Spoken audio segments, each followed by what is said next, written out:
Hi everyone, I'm back. In this section, we are going to cover best practices in searching a database. And I know that you can search a database and I know that you can retrieve some results. But as you also probably know, sometimes the results aren't exactly what you wanted and you can't figure out how to get them and you can't figure out why you're getting the results you're getting. So what I'm going to cover here is information to help you be a more effective and efficient searcher. So after this, right now, I'm going to basically screen share with you as I perform a search and explain why I'm doing what I'm doing. That will be followed by putting items in the folder of your account, or my account in this case, and then later getting the full text, how to get the full text for the items that you've selected. All right, so with that, I'm going to go to the screen share. And here we are. We're at the library homepage. And again, if you're on a smaller screen, you may not have two columns. This may just be one column of blue boxes. But we want to search PsycINFO, so we're going to go to databases by subject. And I could select psychology, and then there would be an alphabetical list of databases. But since I know what database I want, I'm just going to go to the A to Z list and P and PsycINFO. Now, notice above PsycINFO is another database called PsycArticles, and I just want to speak about this for a minute. The difference between these two databases is this. PsycArticles is a database where everything is full text, which is a beautiful thing. But it only looks at 50 journals. There are APA journals, some British Psychological Association journals, and some Canadian psychological journals. And when you're searching on a topic, you do not want to restrict yourself to 50 journals. PsycINFO, in contrast, searches 2,600 journals. And if the full text is in PsycArticles, you will be able to get it. You'll have the link to it from PsycINFO. Okay, so there's no reason to search in PsycArticles. And so I'm going to click on PsycINFO. And I'm now in PsycINFO. And you can see that I need to sign in, and here is the folder. And right now you don't see anything in the folder because I'm not signed in. At this point, you should have done the tutorial where you open your own account. So you should be able to follow what I'm doing with the account. And I am going to sign in.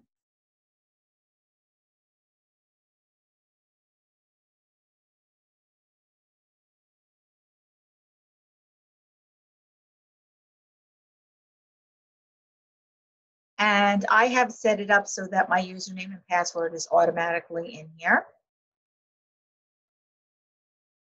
And now I know that I'm signed in because first of all, it says sign out. You can see that there are items in my folder that I've searched, that I put in there from many, many years of searching. And over here, it says not Deb, so I know I'm in my account. Over here, it says searching APA PsycINFO. You should have seen this about choosing the databases when you did the tutorial. There are about 30 databases that come through PsycINFO, and not through PsycINFO, I'm sorry, through Ebsco hosts. And they cover a variety of topics. And because you are undergraduates, you can use this account. This account is an Ebsco account. It's not a PsycINFO account. Right? Ebsco is the vendor through which we get all of these databases, and you're still taking courses in other areas besides psychology. So you can use this account with here, America History and Life, okay, Artful Text, Associated Press, Atla Religion, Business Source Premier, Sinal, which is a nursing database, which actually covers a lot of psychology.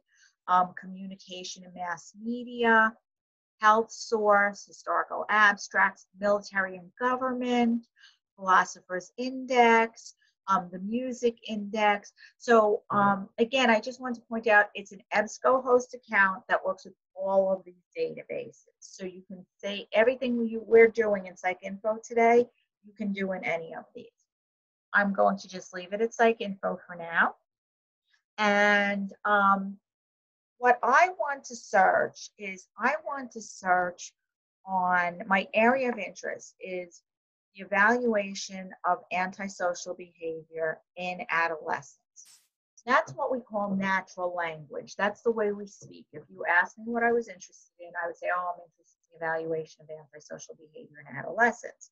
But we can't enter that as a search phrase because what the system does is it will look for exactly those words in exactly that order. But we're not interested in searching a phrase. We want to search on a topic. So what we need to do is pick out the search terms from our idea. And the first item I'm going to put in, the first search term I'm going to put in is going to be antisocial behavior. And notice that this says select a field, and you should have looked at the sample PsycINFO page at this point. If I don't select a field, it's searching that entire record, and you have a copy of the record within the LibGuide. I can also say I want to see antisocial behavior in a specific field, and that will really narrow it. But as a researcher, what you want to do first is you want to make sure you capture everything that relates to your topic. And then after you feel confident that you've probably hit on everything, your result list includes everything, then you can go in and you can start using fields to narrow your search, all right? But right now we're going to do a very broad search. So the next thing I'm going to search this first. And this database, PsycINFO, it goes back to the 1700s now. It has millions of records in it.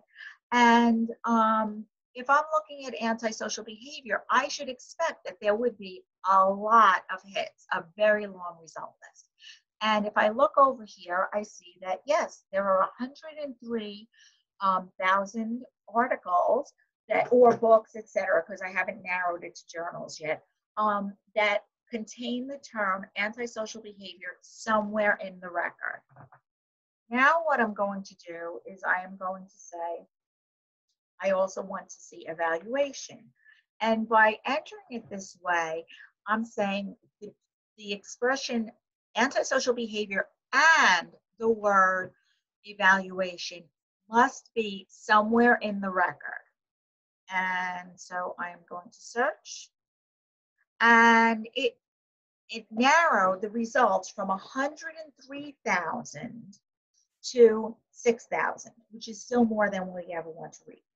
And now I'm going to put my third term in, which is adolescence, my population of interest, right? So now I'm saying that the record, to come up in my result list, it has to have all three of these terms. And it narrowed it down from 6,000 to a little less than 2,000. So I have plenty of results here. And I can go on the side and I can say peer-reviewed. And peer-reviewed is really only used in reference, by the way, to articles. So I went from 1,700 or so to 1,400.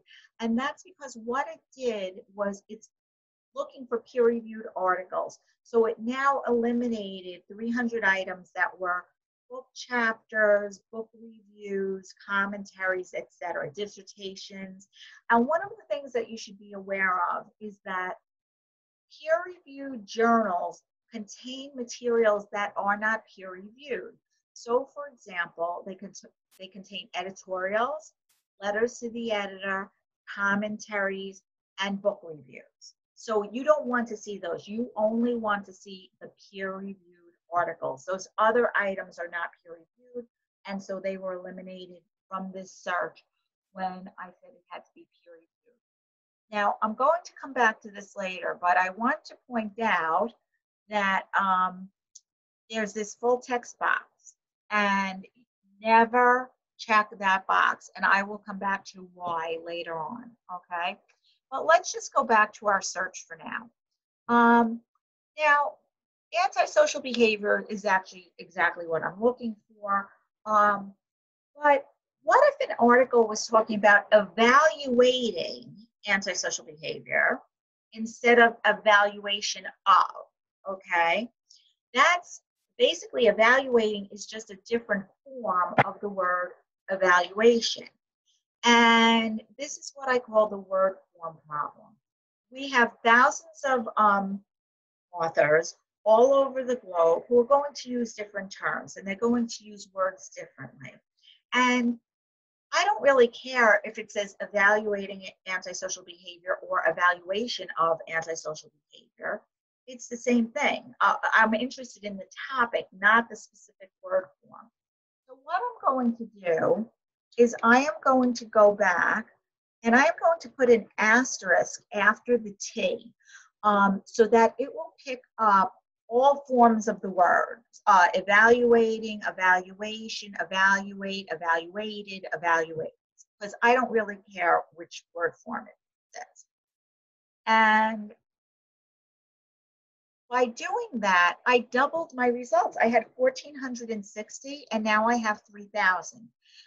Now, I want to make the point that I'm not doing this because I need more results. I'm doing this because I don't want to miss a really important article because I put in evaluation and somebody else put in evaluating, okay? So we're going to narrow the results later, but right now we just want to capture everything we should be capturing. The same thing is true with adolescents. I have the plural form here, but it could be antisocial behavior in adolescents with the CE. So I am going to go back and I am going to put this asterisk after the N so that it picks up all the different forms of adolescence. And I am going to search again. And it didn't add that many in. It added maybe another 60 or 70 in because usually they're using the term adolescents plural rather than adolescents with CE. But we don't know until we actually do that. Now, what if, now remember that there are thousands of people writing about this all over the world, and what if some people are using the term assessment instead of evaluation? They might mean something different to certain people, but to other people they might use them interchangeably, and we don't know which term people are using, and they are somewhat synonymous. So what I'm going to do is I'm going to say evaluate with the asterisk or assess, and I'm going to use the asterisk again so that it will pick up assessment, assessing, assessed, etc. And let's see, right now we have 3,000 articles, and when I put or assess, it becomes 10,000 items, 10,000 results. So we did not know this, but more people actually use some form of the word assessment than use evaluation, all right? But we don't typically know that until we try it. And I would like to tell you that all or statements need to be in one box because although technically it looks like you can do that over here, it doesn't work. It's complicated. Just take my word for it. It doesn't work. Now, at the same time, with the term adolescence, you know, some people might be talking about teens or youth, right? We're not really sure. So I'm going to add into here or teen, and I'm using the asterisk because some people might be talking about teenagers, teenager, teenaged, teens. So it's going to pick up all of those forms. And I'm going to put or youth. And youth is a little bit broader. I'm not really sure how many people would use that. I think they would most likely to use the term adolescents. And we're going to search, and right now we have 10,154. And by putting these alternate terms in, it didn't make a really huge difference. But you know what? Some extra items were put in because they use these alternate terms. So at this point, I have almost 11,000 articles. And now we're ready to narrow them, okay? So we have said peer reviewed, so they should all be journal articles, all right? And one of the things we can do also is we can come down here, and unless you're a fluent reader of another language, you can check English. And you'll see it's 10,252. It does eliminate about 700 items because PsycINFO indexes journals in 25 different languages. So you don't need to see them if you can't read the language, all right? Now, what we're going to do is we're going to start narrowing our search.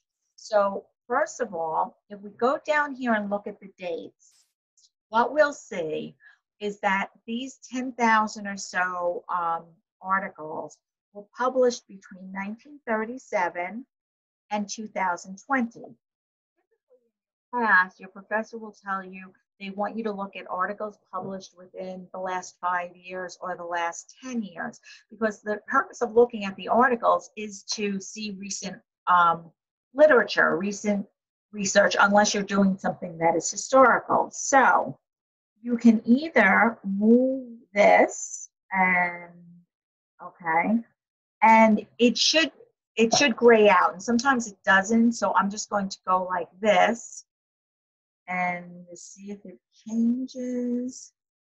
It's not changing. Well, it might be a little slow. The system has been a little slow while I'm doing this. So you can also type in the boxes and change it. And now it's updating.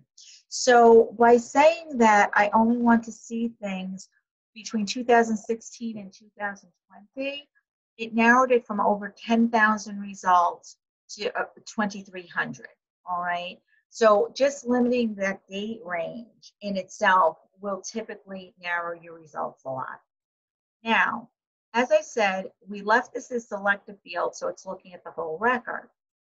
We can narrow this. A nice way of narrowing without narrowing too much is to say it has to be in the abstract. Remember, the abstract is the summary of the article, because it's possible that an article is not really about this, but somewhere in the record it says antisocial behavior. So I'm going to say antisocial behavior needs to be in the abstract of the record. And notice it narrowed it from 2,300 to 332.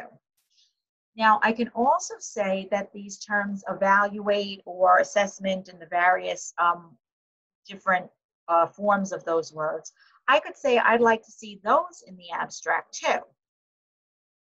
And it doesn't have to be abstract, by the way. You can use different fields. This is called the field. What field are you looking for this search term in? So I could have picked something else, but I'm picking the abstract again. And it went from 332 to 283. And then I can also do the same with the adolescent or teen or youth, and I'll say that I also want to see any of those terms in the abstract.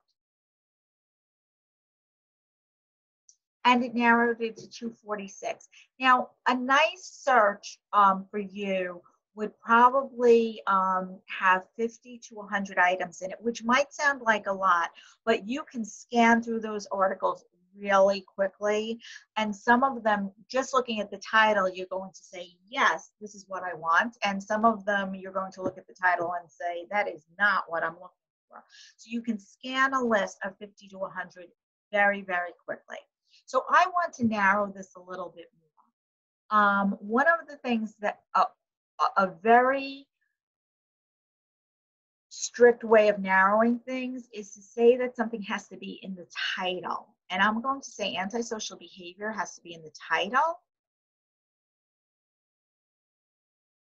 and it narrowed it to 80. So just doing that has made this a much more reasonable list to scan through.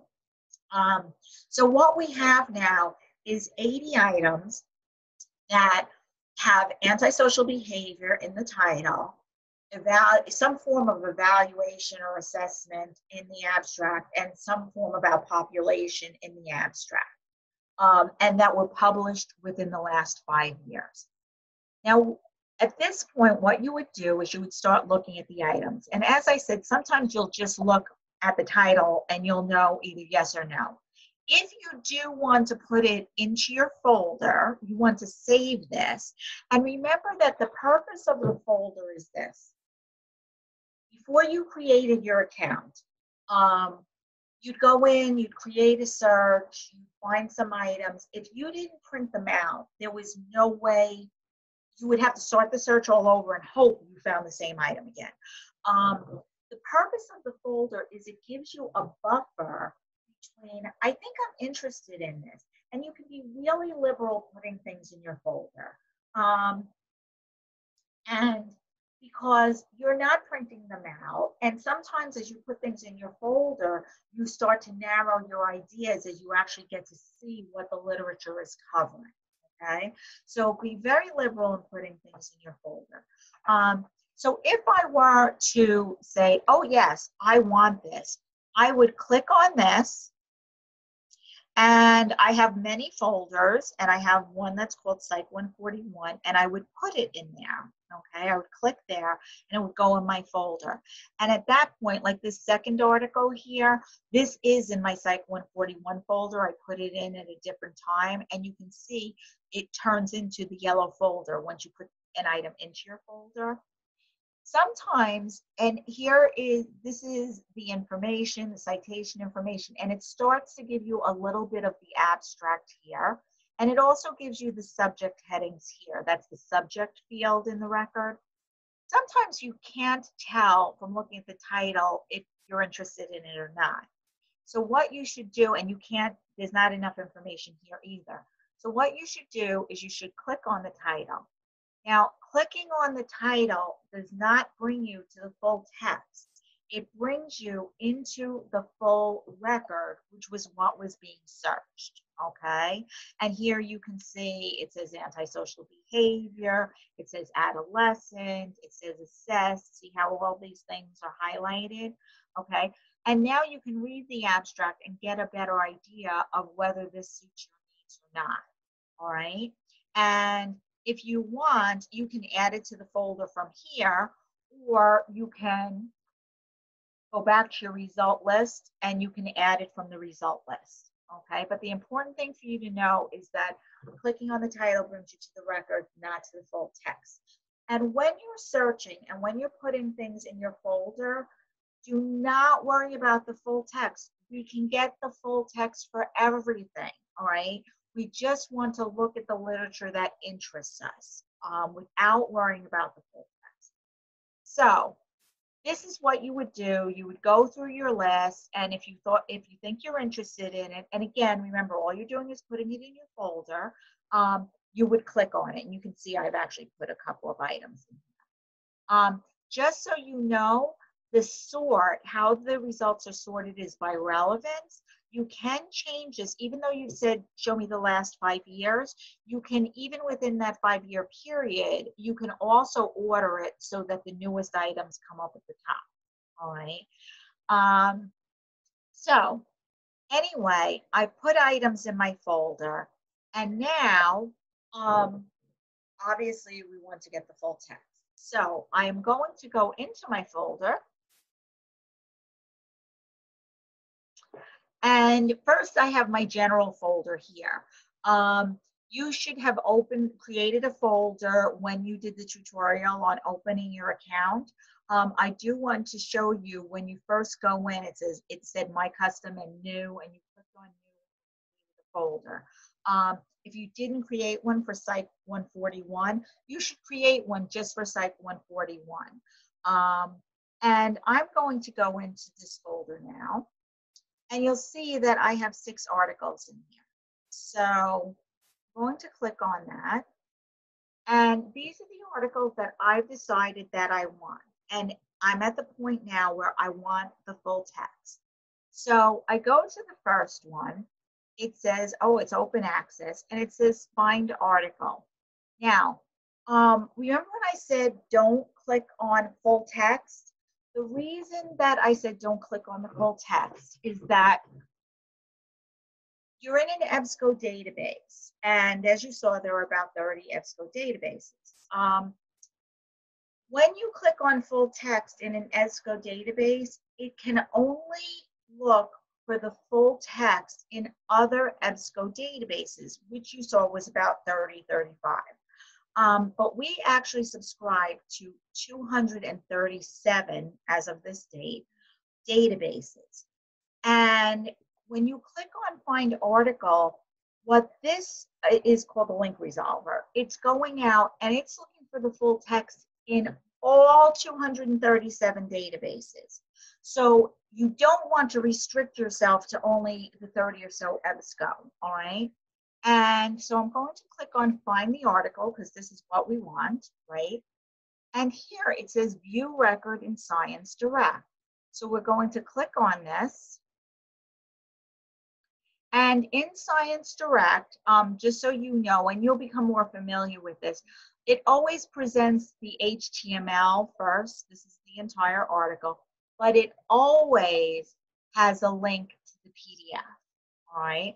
And if you have a choice between a PDF and an HTML, you should get the PDF because the PDF is set up exactly the way the print journal is. And if you need to make a direct quotation in APA, you need to include the page number. So you would always go and get the PDF. And here, download this article, or you can download the whole issue, but the article. Okay. And then once you have the article up, if you want to print it, what you would do is you don't do file print up here. File print controls the browser. You want to use the menu that is in the PDF. So in this case, there's a little icon for a printer. That's what you want to use. Sometimes, and I have no idea how you're supposed to know this, sometimes you don't see a printer icon. You see 3 little dots.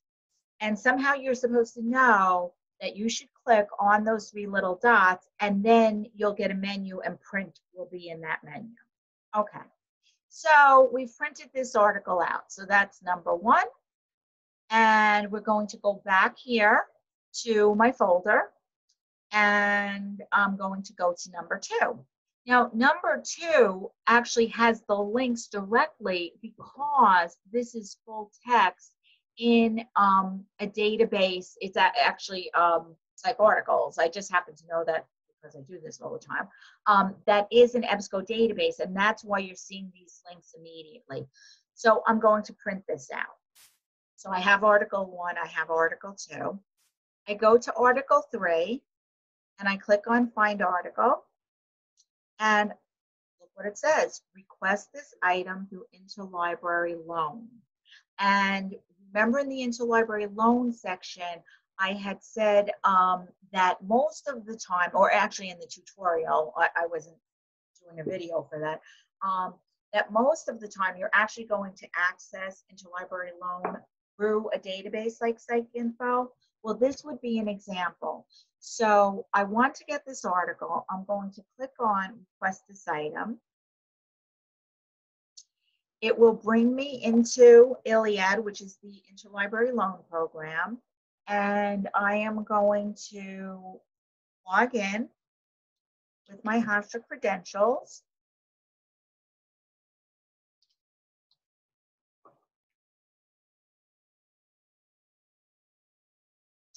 And look, it dumps all the information in here. All I have to do is click submit request. So this is a beautiful thing, okay? You don't have to type anything in, just submit the request, and within a few days you would get an email saying you received this and it's in your requested articles folder within here.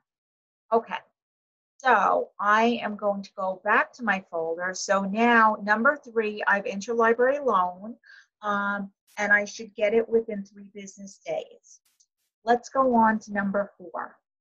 So number 4 also has the link resolver, find article. And this one says we actually have this in Hofstra University Print Holdings. Now, what happens is that certain journals, they initially started producing them electronically, working backwards, and they go backwards to a certain point electronically, and we will have them in print beyond that point. So we've set up a system where you do not have to go down to the lower level of the library and ask for the print copy and scan it yourself. We have people who will do that for you, but you have to tell them what you want. So what I am going to do is I'm taking all the information about the article, okay? It gives me the article title, the journal, the issue, the pages. I'm going to copy this. And I am going to say article delivery request. And it's going to ask me for my username, which again is my Hofstra credentials, and my password.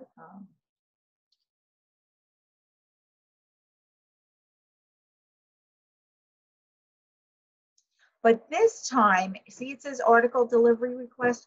We have the item. It's not going out to another institution. So what you can actually do is you can just paste everything in that first line. You don't have to go from line to line.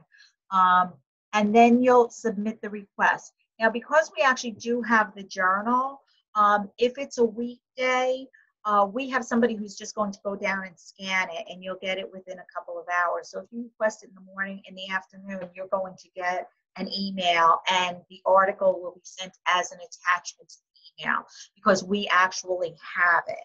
Okay, so it's usually the same day. All right. So that one I'm going to get today, or I happen to be making this late at night. It would be the next day. All right, on to number 5.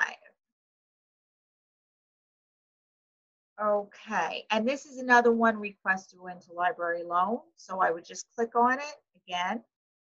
And I want to make a new request. It's a journal article. A little bit, hold on a second.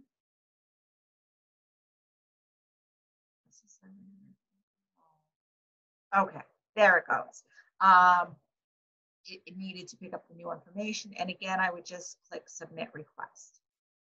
And finally, for the last one, okay, it gives me a lot of electronic sources here, okay? Now, I know this because I do this all the time, okay? But if you use any of the GAL products, it doesn't bring you directly to the article. It brings you into the database, and then you need to copy the name of the article in there, etc. But if you go to PubMed, it will bring you directly to the article. So if you have a choice between GAL, a GAL database, and any other database, go with the other one. It just takes a step out, okay? So I'm going to PubMed. This is the article, and here's the PDF. Okay, so what I want to stress here, going back to that little full text box, is you would not even see a citation. You would see no information at all on anything that was in the whole 237 databases if you had checked that box. So that's why you wouldn't see this. You wouldn't see the ones that are in Science Direct, and Science Direct has 2,300 full text journals in it. You would never see a citation to anything. Okay, so at this point, what I want to say is I had 6 items. 3 of them I printed out immediately. 2 of them I interlibrary loan. One of them we have in print on the lower level of the library, and I requested that they actually scan it and email it to me as an attachment. So basically, I will have 4 of the items to work with immediately, or within a few hours for the one that they're scanning for me. And I would get the 2 interlibrary loan items fairly quickly after that. All right. So this is basically walking you through how to construct a search, do it line by line, because if you put all the terms in at once and you get 0 results, you don't know where the problem is. So that's the point of building it and looking at the numbers. Do the numbers make sense to you? Because you are definitely more intelligent than any computer will be. And on that positive note, I'm going to end this meeting. All right, thank you.